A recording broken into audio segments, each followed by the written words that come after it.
Hey, what's up everybody? Welcome back. It's Brandon with Campbell Fitness, and today I want to talk about a company called Citadel Nutrition and a product they have called Tier 1. Now before I do that, I do want to mention the fact that supplements aren't necessary. I try to stress that in any supplement video that I do. However, sometimes they can be somewhat beneficial. The problem is that most of the stuff that's marketed to us by big supplement companies are full of proprietary blends with not enough good ingredients or good dosages. So oftentimes I tell you to stay away from them. In fact, this has led me to make my own pre-workout formulas in most cases, which I've been doing for a good amount of time. However, this is the first product that I've actually spent money on in a while. And it's kind of a funny story because as I was purchasing this, I was leaving a note to the guys at Citadel Nutrition and saying, hey, by the way, I do run a YouTube channel. I'd like to do a video on this product as I think my viewers might be interested in it as well. They commented back saying, hey, you know what? We watch your channel. We really like some of the videos you've done. And we got into discussion from there and have talked about some things involved in the supplement industry and the research and studies behind certain ingredients. So with Citadel Nutrition, one of the good things I like about what they do is they base everything off of research. If they can't find a reason to put something in as far as to showing a benefit to you, they don't include it. So Tier 1 here is a very essential but minimal pre-workout that doesn't include a ton of stuff. I'm going to show you the ingredient profile on this.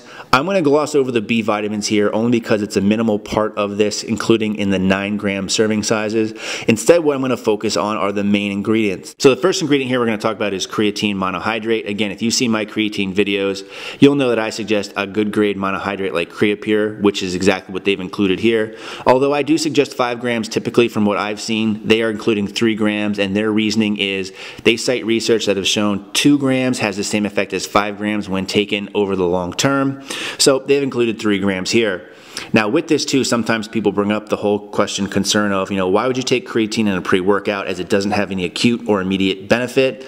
And as far as I'm concerned, I would still include creatine in my pre-workouts that I made at home, only because number one, it does give me somewhat of a mental boost knowing I'm taking a product that's going to help me with strength production in the long term.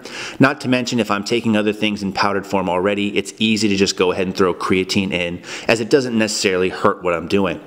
Now the next ingredient I want to talk about is beta-alanine. Here they've included 2 grams, even though for those of you that are more astute at this will know that the study dosage is 3.2 grams. Again, the reasoning behind this is most of those studies were given in divided dosages, so they weren't getting all 3.2 grams at once.